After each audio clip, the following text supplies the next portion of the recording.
Bismillah, alhamdulillah, wassalatu wassalamu ala rasulillah. La hawla wa la quwwata illa billah, amma ba'du. Hadratul mukarramin, para alim ulama, wabil khusus kepada pengasuh Pondok Pesantren Nurul Mujahidin, yakni Ibu Nyai Hajah Ulil Azmi Dewi Hafsah, kepada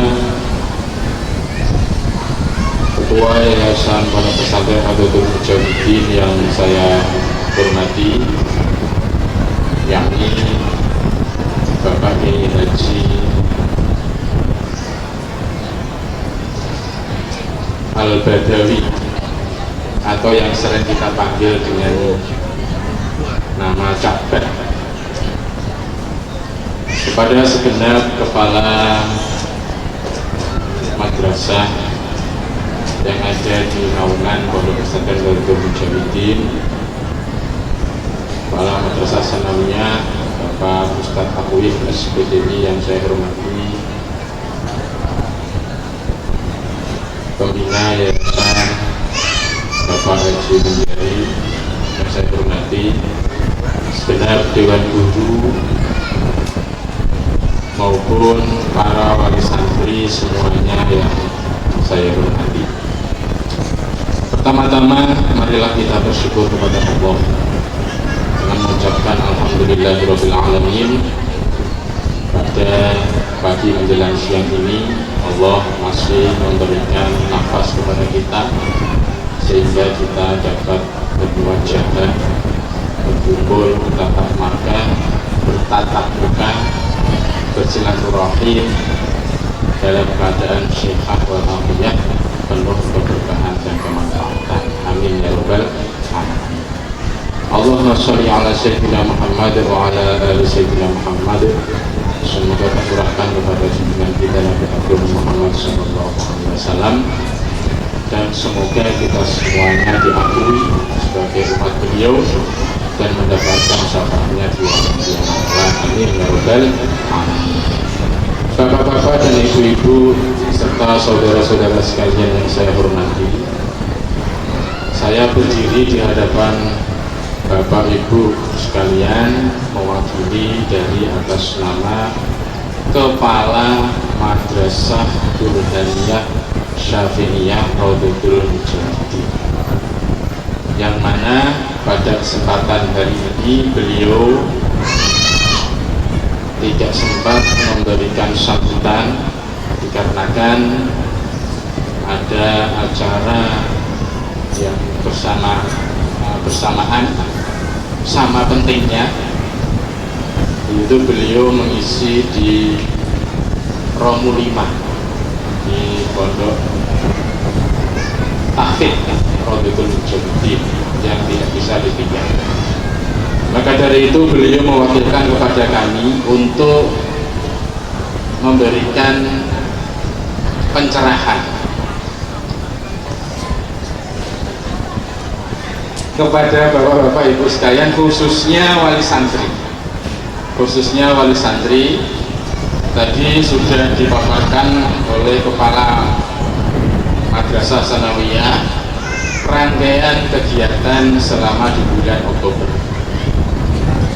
Perlu diketahui bahwa di bulan Oktober ini juga nanti ada kegiatan yang sangat sakral, sangat penting, evaluasi setiap 3 bulan sekali Madrasah Burhaniyah Syafi'iyah Raudhatul Mujahidin, atau yang bisa dikatakan dengan triwulan pertama. Kalau di lembaga itu kan dengan bahasa semester. Kalau di madrasah diniyah evaluasinya setahun 3 kali, diadakan setiap 3 bulan sekali. Alhamdulillah, triwulan pertama iktibar Madrasah Burhaniyah Syafi'iyah dilaksanakan di bulan Oktober, tepatnya pada hari Sabtu tanggal 9 tahun 2021. Harapannya dari kami sebenarnya ya pengen nopo mengedepankan nilai barokah. Jadi mau setelah dipikir-pikir ternyata belum mampu Bapak Ibu. Jadi memang uang itu tidak segala-galanya, tapi anehnya segala-galanya kok butuh uang. Lain ini sebenarnya benar kami mau menyampaikan, karena koyok-koyok kok neng Mujawidin sidik-sidik duit, sidik-sidik duit. Tapi saya yakin uang panjenengan di sini, insya Allah tasarrufnya jelas. Tasarrufnya jelas. Saya yakin semuanya ke Allah, semuanya ke Allah. Kita seperti tadi ada voucher tanah, pembebasan tanah. Kurang lebih Romo itu mau membebaskan tanah dengan seharga 500 juta atau berapa ya? Setengah miliar. Nah, tentunya karena kita keluarga besar, maka menggandeng Bapak Ibu untuk bisa ikut-ikut merasakan nikmatnya apa itu? Nikmatnya berkah. Iya, berkah itu saya. Insya Allah, walaupun hanya 1 meter 25.000, tapi itu nanti sampai ila yaumil qiyamah. Insya Allah amal Bapak panjenengan sedaya saged lestari ila yaumil qiyamah. Amin ya rabbal alamin. Kemudian kami akan membacakan syarat wajib untuk santri dalam mengikuti ujian triwulan MBS. Yang pertama adalah melunasi atau membayar syariah sampai bulan Oktober. Syariah MBS. Jadi yang penting syariah MBS lunas dhisik. Pokoknya MTS urung lunas tetap bisa mengikuti ujian.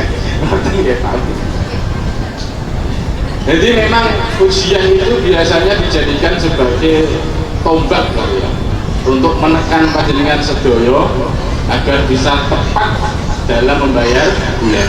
Itu biasanya seperti itu. Terus yang kedua, ya ini transparan mawon. Yang kedua, membayar administrasi ujian sebesar Rp35.000.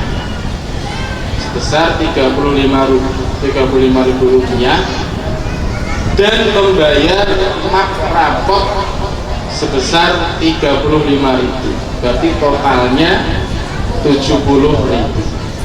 35 untuk ujian, 35 yang lainnya untuk membeli map rapot. Nah, untuk di triwulan yang kedua itu nanti hanya membayar ujiannya saja, karena map rapotnya sudah dibeli di awal. Berarti totalnya 70.000. Terus syarat-syarat yang lainnya yaitu diantaranya anak-anak mengikuti kegiatan taftisul kutub atau pengoreksian kitab. Jadi anak-anak sudah terlaksana ini pengoreksian kitab dilaksanakan tadi malam. Jadi anak-anak semuanya harus punya kitabnya dan sekaligus maknanya selama anak-anak itu ngaji, karena kadang anak-anak itu menyepelekan Bapak Ibu, kadang menyepelekan tidur, tidak memaknai. Dan ketika pengoreksian kita baru merasakan pentingnya makna. Jadi nanti Bapak Ibu jangan kaget kalau anaknya minta untuk beli kitab, alasannya hilang atau apa dan lain sebagainya. Mungkin untuk yang kelas 7 karena belum memaknai itu, khusus kelas 7 pokoknya adalah anak-anak punya kitab lengkap yang diajarkan di tingkatannya masing-masing. Kemudian anak juga mengikuti muhafadzah. atau hafalan pelajaran yang ada di MBS sesuai tingkatannya masing-masing. Jadi di MBS itu di samping memberikan materi pemahaman, juga anak dilatih untuk mengingat sebuah pelajaran lewat hafalan. Nah, ini adalah ciri khas dari pelajaran pondok pesantren. Jadi sejak dini anak-anak sudah dilatih untuk berpikir, mengolah pikirannya agar dia tahu kualitas daripada dirinya masing-masing. Jadi mohon maaf, kemarin ada 2 anak tingkat MTS kelas 8 yang menyatakan boyong kelas 8 ya, Mbak Dina dengan Mbak Gana. Ketika soal izin, saya tanya, boyong itu pasti ada masalah. Ketika kami tanyakan, ternyata anak-anak itu dengan alasan yang simpel, dia tidak kuat untuk mengikuti ngaji di Rodotul Mujawidin. Nah, ini kan kasihan. Sebenarnya maksud dari kami adalah melatih untuk anak agar peka. Ilmu itu penting seperti itu. Jadi bukan berarti kami penuh dengan tekanan-tekanan dan lain sebagainya, tidak. Sebenarnya kebijaksanaan kami itu juga, atau kasih sayang kami itu sebenarnya mengalahkan dari rasa ketidaksukaan kami dalam mengaji. Jadi apapun yang terjadi pada anak panjenengan semuanya, tolong diberikan support untuk bisa mengikuti kegiatan belajar mengajar di Rodotul Mujawidin sampai akhir. Masalah iman banget. Jadi sudah ada 2 anak boyong karena dengan alasan tidak kuat mengikuti ngaji di Rodotul Mujawidin. Bahkan ada saat ini yang kelas 3 MTS itu yang jilidnya itu masih jilid 5 kira ini, masih jilid 5. Itu pun kami sadari, karena bagaimanapun juga semuanya yang bisa memberikan hidayah itu adalah Allah. Kami beserta kawan-kawan hanya sekedar berusaha bagaimana caranya untuk nyitik-nyitik putra putri panjenengan semuanya agar tahu pentingnya ilmu agama.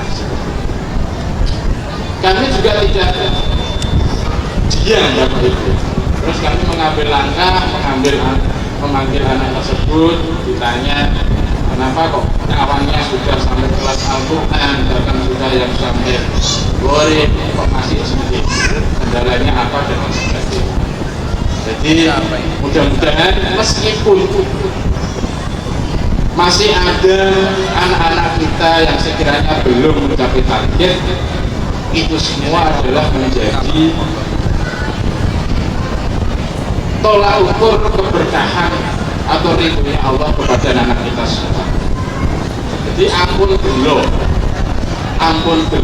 nggak usah kecewa, nggak usah apa jenenge ketun itu apa? Apa sih ampun getun. Selama putra putri panjenengan semuanya di sini, insya Allah semuanya ada nilai ibadahnya di hadapan Allah. Ampun lulus kok ngaji ini sebenarnya ampun dibelar. Karena kalau anak lulus itu sudah mendapatkan ridhonya guru. Rasul mengajarkan ya ridhonya Allah itu berada tergantung terhadap ridhonya guru, dan juga tergantung kepada ridhonya orang. Kalau orang guru sudah ridho, orang tua sudah ridho, berapapun yang didapatkan, ilmu yang didapatkan oleh anak kita di sini, insya Allah mendapatkan ridhonya. Siapa ngerti makanya? Ini hanya Bismillahirrahmanirrahim, di rumah menjadi kiai besar, siapa tahu. karena itu ridhonya Allah. Di sini sampai lulus Al-Fatihah, tapi di rumah tidak jadi apa-apa, itu juga ada. Jadi kuncinya adalah kita harus sama-sama ridho dengan apapun yang didapat oleh anak-anak kita di sini. Insya Allah ridhonya Allah itu lebih luas daripada ridho kita semua. Mungkin itu yang dapat kami sampaikan. Pokoknya yang penting syarat-syarat administrasi dalam